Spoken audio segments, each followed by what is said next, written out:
Hey there, I'm Brittany Schroeder, and business and marketing are my jam.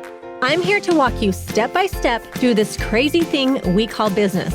I'm a small town girl, chocolate eating, Diet Coke drinking mom, marketing guru, automation Jedi, and all around good time. This is your weekly dose of all things business and life, sprinkled with some fun. This is the Redefine Business Podcast.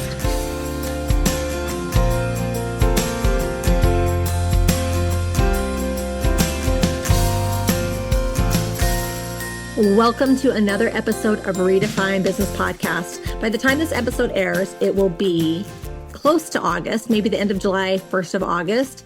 But what that means is kids are heading back to school. Summer vacations are over. It's time to hunker down and get serious about your business. So in the month of August, I'm going to be talking all things podcast. So you want to stay tuned if you either have a podcast or you're wanting to start a podcast, because we are going to learn all of the things about podcasting. So podcasting has become one of the most effective ways to build authority, connect with your audience, and create that long form content that can be repurposed across multiple platforms. It used to be blogging, and now podcasting is kind of taking the place of blogging. I still blog a little bit, but most of my long form content is definitely podcasting. So whether you are a business owner, a coach, an educator, or you're just simply passionate about sharing your expertise or whatever it may be, starting a podcast can help you expand your reach and really establish yourself as an expert in your industry. Okay. Podcasting and launching a podcast may seem overwhelming. Breaking it down into manageable steps makes the process much more approachable. So here's everything that you need to know before you hit record. The very first thing is define your podcast's purpose. Before purchasing equipment or creating artwork, determine why you're starting a podcast. So ask yourself these questions. Who is my ideal listener? What problem will this podcast solve? What topics will I consistently discuss? How will this podcast support my business or my personal goals? When you have a clear purpose, it'll help you stay consistent and it will attract the right audience. So remember that you want to define your podcast purpose. Okay, the next one is, and this can be tricky, and I think a lot of people don't understand this part of really anything in business, but choosing the perfect podcast name or a name in general for your business or membership or product or whatever. Your podcast name is often the first impression listeners have of your show. So choose a name that is first, easy to remember, second, easy to spell, third, relevant to your niche, fourth, broad enough to grow with your content because you might change or pivot, and then the last one is search friendly. So avoid overly clever names that don't communicate what your show is about. Someone should have a general idea of your content simply by just reading the title of your podcast. Okay, this is the next part of this, is check for trademarks. Before you become attached to a podcast name, make sure someone else doesn't already own it. Search the United States Patent and Trademark Office, USPTO database to see if your name has been trademarked. Even if another podcast isn't using the exact title, a registered trademark could create legal issues later. So you want to check this. A lot of people forget about this, and it's really important. So it's so much easier to choose a different name now than to have to rebrand after you have built an audience. Trust me, I know this from experience. So check that out. Okay, the next one is check social media availability. Consistency is key when you're building a brand. So before you finalize your podcast name, verify that the username is available on platforms like Instagram, Facebook, TikTok, LinkedIn, YouTube, and X.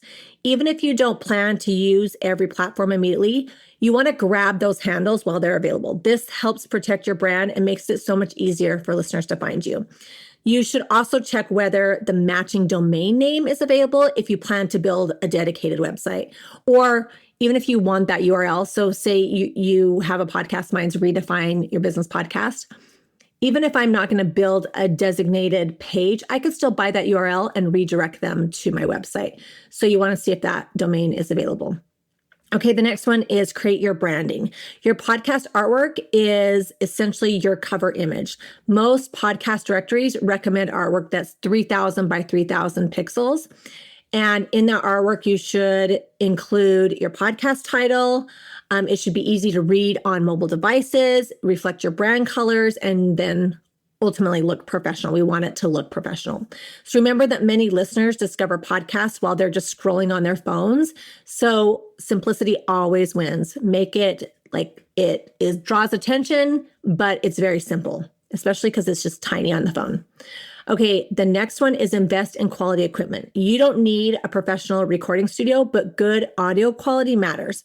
So start with a quality microphone. So some popular options, and I have some of these linked in, I'll put this in the show notes, but I have this linked in on my Amazon favorites, on my website, and on my Instagram, so you can check that out. So there is an Audio Technica, I think that's how you say, ATR 2100X.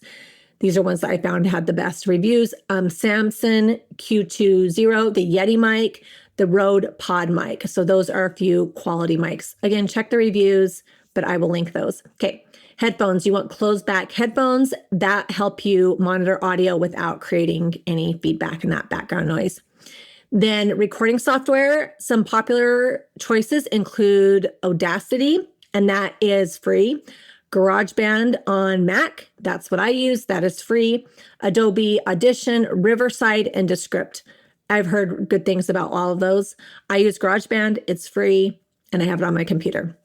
If you're recording interviews remotely, platforms like Riverside, Squadcast, or Zoom can work well. I use Zoom. So remember, listeners will forgive average video quality much faster than poor audio. So your audio is the most important thing.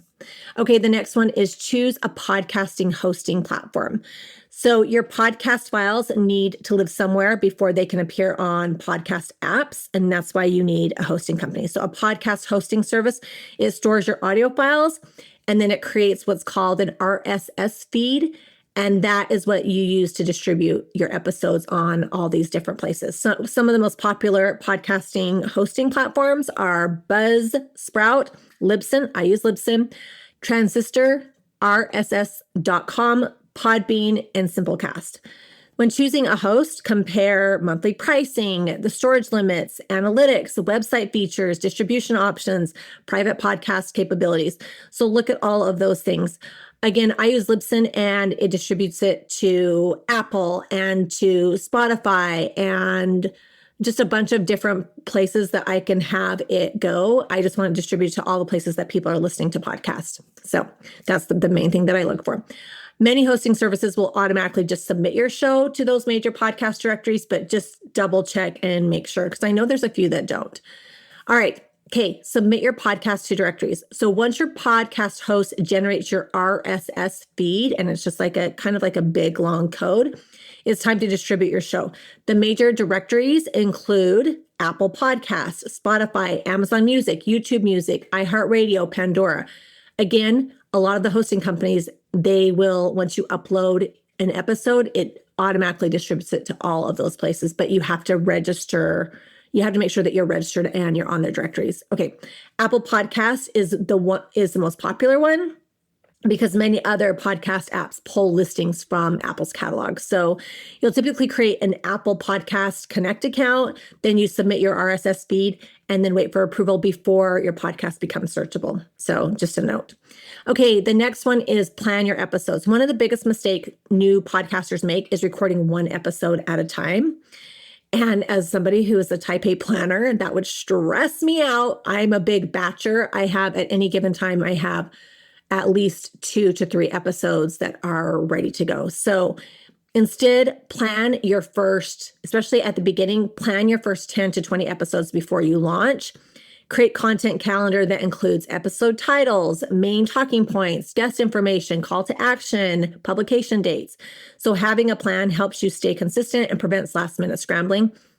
I have a ton of automations on this and a database. I use Airtable as kind of my tracker, and it's just like so easy. So anyway, but yeah, get a system, plan out your episodes. Okay, the next one is record multiple episodes before you launch. Don't launch with just one episode. Having 3 to 5 episodes available on launch day encourages binge listening and gives new listeners a better understanding of your content. It also provides a buffer in case life gets busy. So you want to make sure that you have them planned, but you have them pre-recorded, have some in there ready to go. Create a podcast page on your website. Your podcast deserves a dedicated home on your website. A podcast page can include the embedded audio player because sometimes people will listen to it right from your website. But you can also have an episode archive, show notes 100%, blog posts 100%, guest information, resources mentioned during the episode, and links to subscribe on podcast apps. Publishing each episode as a blog post also improves your website's SEO and gives search engines more content to index. So a lot of times I've talked about this with SEO, driving traffic, like we're not necessarily blogging as much, but podcasting is a great way to drive traffic to your website. And in order to drive traffic, you need all those transcripts on and optimized on your website. So that's why you want to have a page on your website so that you can drive traffic that way. Okay, the next one is write SEO-friendly show notes. Every episode should include descriptive show notes. Instead of writing only a few sentences, include episode summary, key takeaways, resources mentioned, timestamps, guest bio, links discussed during the episode. I personally transcribe every single episode. So it is all of my notes, all the things that I say, and I put those on and I turn it into like a blog, kind of like the blogging format. So detailed show notes increase your chances of appearing in Google search results and provide additional value for your audience. So you want to transcribe, in my opinion, transcribe every single podcast. Okay, the next thing is create an intro and an outro. A consistent introduction helps establish your brand. So you can include your podcast name, what listeners can expect, and a short welcome. Your outro should include a call to action such as subscribe to the podcast, leave a review, share the episode, visit your website, download a free resource. Consistency helps build trust with your audience. So you want to have that consistency. Okay, the next one is repurpose every episode. One podcast episode can become dozens of pieces of content. Turn each episode into social media posts, Instagram reels, YouTube shorts, TikTok videos, email newsletters, blog articles, quote graphics, LinkedIn posts, Pinterest pins, all of the things. Repurpose it, put it everywhere. I use AI tools to help with this. I have a prompt that I use, and I will take the transcript and I repurpose it into a bunch of different pieces of content. So you want to make sure that I've said this before, but if you're going to create content, you want to make sure that you are reaching the masses and you're blasting it everywhere. So important. Okay, the next and last one is stay consistent. The most successful podcasts aren't necessarily the ones with the best microphones. They're the ones that continue publishing consistently. So choose a realistic schedule, weekly, every other week, monthly. Your audience values consistency more than frequency. So I have been doing my podcast every Wednesday.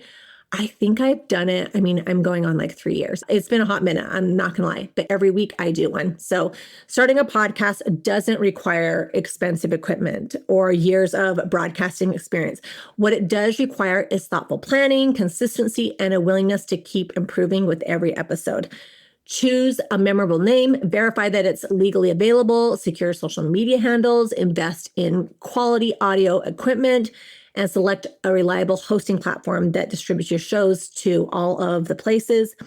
Create a dedicated podcast page on your website, write SEO-friendly show notes, and develop a system for repurposing each episode into additional content. I feel like podcasting, people are so intimidated by it, but it really is, once you have it set up, it's really super fun and it's not that hard. It doesn't take up as much time as you think. Get a great editor. I have an amazing editor. Shout out to James, who's going to be listening to this podcast.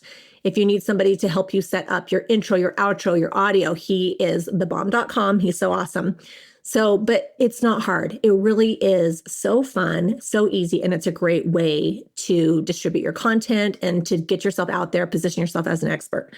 Most importantly, don't wait for perfection. Your first episode won't be your best, and that is okay. Every successful podcaster started with episode 1. The sooner you launch, the sooner you'll begin building an audience, growing your authority, and creating content that continues working for your business. long after you stop recording. Again, start a podcast. It's so great. If you have any questions, reach out to me. I will put links in the show notes. And I hope you found this podcast helpful, and I will talk to y'all next time. Let's not stop the party here. Head on over to my Instagram or Facebook group, Redefine Your Business, and let me know your thoughts about today's show.